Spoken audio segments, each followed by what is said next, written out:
Hi, and welcome to Paws and Pencils Art tutorials. Before we get started, I'd like to go through the materials being used for our projects. You don't need anything expensive if you're just starting out. All you need is some paper, and a set of colouring pencils. If you're participating in the monthly subscription box, then you'll already have an A5 sketchbook to complete the picture. But if you don't have that, then an A4 bit of paper will do fine. So I've already chosen my pencils for our project, and these are the different brands that I use, as you can see here. So we have the German brand Polychromos, so they're made in Germany, and they have a harder lead than these ones here, and if you can get these to a sharp point, you can get some really good detail out of it. So yeah, these are really good for that. They're also very good for like base covers, on the drawing, so then you can get your softer pencils on top. Then we have the Swiss made Carandash. So you've got this one, which is the Luminance, and then you've got this one, which is the Pablos, and they've both got softer core pencils. Softer core leads. And then we have the Derwent Jorum, and as you can see, it's got a wider core than the others, and this one is a lot more softer than those.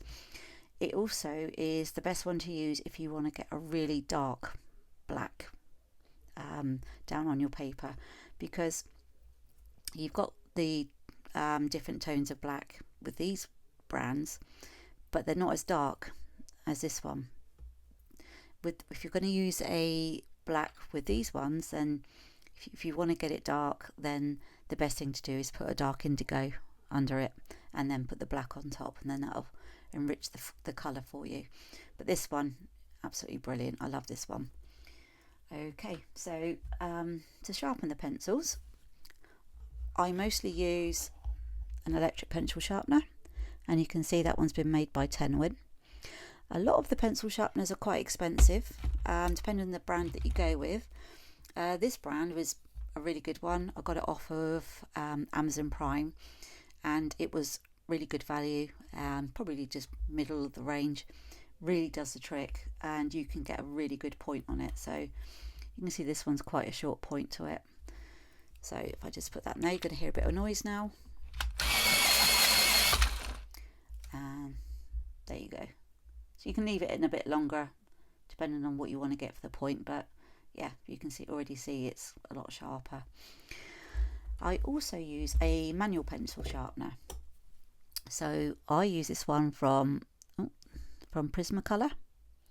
Prismacolor have thinner pencils, so they're thinner than what you got here, but you can also use these ones in this pencil sharpener, and you've got this one gives you a shorter sharpen, and this option gives you a finer point like you'd get on that one. And some people like to use that one because it doesn't use up as much as the pencil as the electric pencil sharpener and this option on this side of the sharpener. So if I take this one, you can see it's not very long and it's reasonably blunt. So just going to use the shorter version. I mean, it's quite a good brand of pencil sharpener. I mean, there's loads of others you can get, but I like this one. See, there you go. So see, look, not much used around there, but it's sharp. So if you compare that, it's probably just as sharp as the electric one, but as you can see, it doesn't use that much of the shavings of the pencil, so it's going to last longer. So yeah, so it's up to you. This one, really good price, really good value. I think I might have got that one from Amazon Prime as well, but yeah, not too expensive, that one. Yeah, it's a good one, that one. So so apart from the pencil sharpeners and the pencils, I also use a slice tool. and is actually the brand is Slice as well. I don't know if you can see that. And I got this one off of Amazon Prime as well. And what that does is that removes pigment from your drawing. So if I can find a bit of paper, actually if I go on the back of this, don't know if it's going to work that well on this paper, but let's have a look. I'll use this one. It does work better on drafting film. So get that down like that.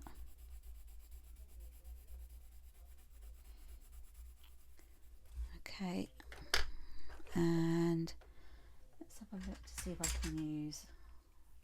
So this one's a sepia 50%. This is a good one. This one, I like this shade. So there we go. And go over the top with that. This is just an example. I wouldn't use these colours together. I'd actually just layer up to make it a better shade. So let's see if this is going to work. And we will eventually do some drawing on drafting film, so you'll be able to see that it looks a lot better. But let's have a look, see if this is going to work. So yeah, we can see a little bit there. I mean, this isn't the ideal paper to do it on, but that's what you do. Actually, you can see some of the pigment coming off. It's actually a really useful tool to have. I don't know if you can see that. See just round there, and that you can see the pigments come off of that as well. But there you go. So there's that. So that's really good. It's a really useful tool to have. I don't think that one's very expensive either, but yeah, it's a good handy tool to have. It's not sharp, doesn't cut the skin, very safe. It's just sharp enough to just remove the pigment off of there. They're refillable, and you've got blades either end of that.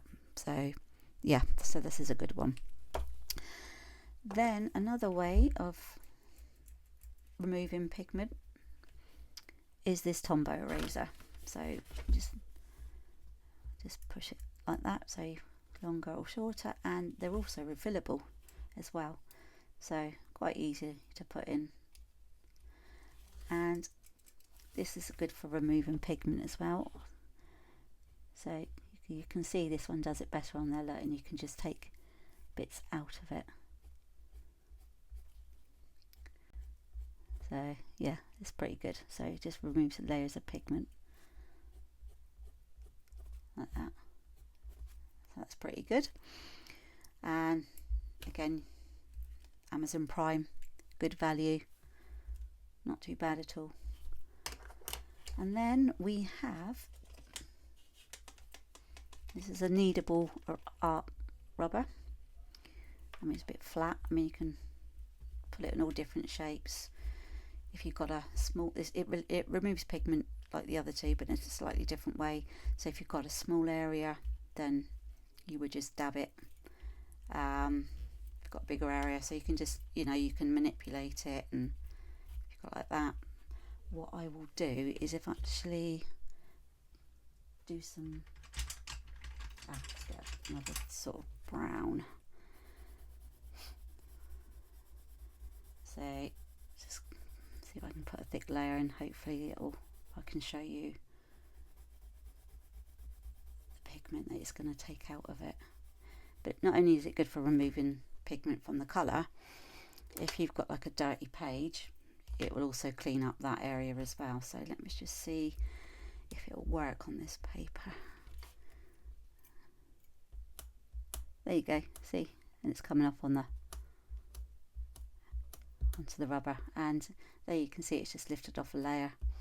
So if you've made a mistake, you can do it that way, or you can do it as part of your project. So if you want to remove anything, there you go. So that's that. Okay, so I've shown you all these different materials that you can have, for your projects and that, and for your art or for your artwork. But like I say, you don't have to have them all. Investing in everything in one go, yes, it can be expensive. I mean, if you're happy to stick with your set of colour and pencils that you have, then that's absolutely fine. You can, I'll help you with the colour choice when we're drawing. I'll also provide a list of materials as a PDF attachment to the video, and so then you'll be able to sort of see the colours that I'm going to be using, and then you can match it up with what you've got as well, and then you can actually blend the colours together. So but if you get to the point where you actually want to invest in anything, I would say like the full sets of pencils, like for Polychromos, these Luminance Pablos and these Derwent drawings are very expensive. You also probably won't use all of the pencils in the sets, depending on what you're drawing. The best thing to do is actually buy them individually. So when I first started, I would look at the materials list, and then I would just buy the pencils that I would need for that project, and no time at all you've got a nice set of pencils, and you've got most of the ones for each of the projects.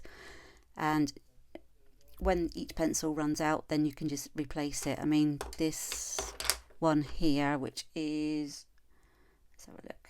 Yeah, this is the walnut brown. I think this might be my third one. I use this one quite a lot, on fur and everything. Yeah, and then of course you've got like the different shades of grey. You've got warm greys, 1, 2, 3, 4, 5 and 6, and then you've also got cold greys, 1 to 6 as well, and I tend to use them quite a lot, so I've replaced those quite often. Polychromos black, I've lost count of the number of these I've ordered. I think these were about £2 at the most, I think. So Polychromos are actually very affordable, so that's fine. Yeah, and the Pablo's Granite Rose, I think this is my second one I'm on. So yeah, I mean, you can, let's say, buy them individually, and then that way you know which pencils you're going to be using quite often. You can actually buy the individual pencils, and some of the surfaces that we're going to be drawing on, you can actually get them from Art Discount, an online store. So I can provide you the link with that in the attachment to the video. It's a really good website, but also, I mean, we'll be using other surfaces. So for instance, there's the draft and film, and you can either use graphics or Polydraw. I tend to use Polydraw at the moment, although I do have graphics, and I absolutely love drawing on drafting film. And you've got to plan ahead because it doesn't take that many layers. Pastel matte is another really good one. It's quite textured, and you have to sort of be patient with that one because you have to sort of keep layering up, but the end results are really good with it. It can take, I think, between 23 and 30 layers. So as long as you want to get rid of the tooth that's on the paper, then just be patient with the layers of pencils that you can use. There's Fabriano Hot Press, that's another good one. There's loads of different ones. So I mean, I will give you the surface that we're going to be using in the materials list. So so don't panic if you can't get hold of the the surface that we're going to be using. Any paper's fine, whatever suits you. And if you just want to stick with your basic paper, that's absolutely fine also. So okay, so if you're ready, it's time to start drawing.